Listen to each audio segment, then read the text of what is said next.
At the wedding, Anastasia was becoming increasingly uneasy and reluctant.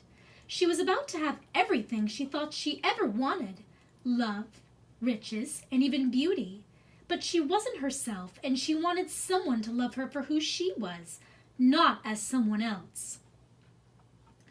By now, she wasn't even sure if she would be happy or if she even loved Kit. The king walked Anastasia down the aisle. When she reached Kit, she was able to see Drizella and Tremaine as they waited for her, disguised as me, to exchange her vow with Kit. I made it back to the palace and saw the two guards standing at the door, both of whom were quickly dealt with thanks to Jack and Gus. They crawled up their uniforms to distract them.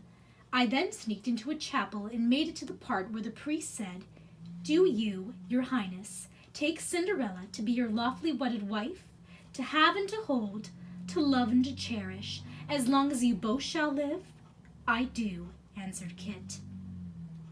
"And do you, Cinderella, take Prince Kit to be your lawfully wedded husband, to have and to hold, to love and to cherish, as long as you both shall live?" the priest asked. I, Anastasia began to answer. The rest of the Tremaine family was waiting on pins and needles for Anastasia to say "I do."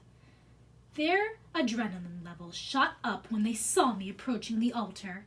They were convinced that Lucifer would have disposed of me, but they were shocked to find that I had managed to escape.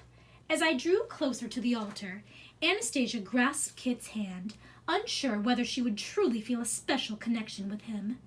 She didn't. It finally dawned on Anastasia that she did not truly love Kit.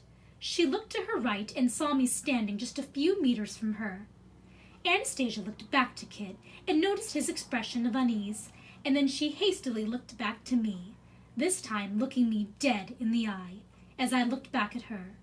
I thought I would have to shut the wedding down all on my own, without even Jack and Gus, but I arrived just in time to be stopped.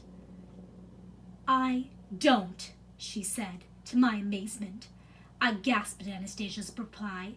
Prior to arriving at the chapel, I was convinced that I would have to stop the wedding myself, but I had arrived just in time to witness Anastasia refusing to marry Kit, to my astonishment. Anastasia gazed at me with a look of sheer guilt on her face, as Kit looked to his left and saw me, the real Cinderella, standing only a few meters away from him.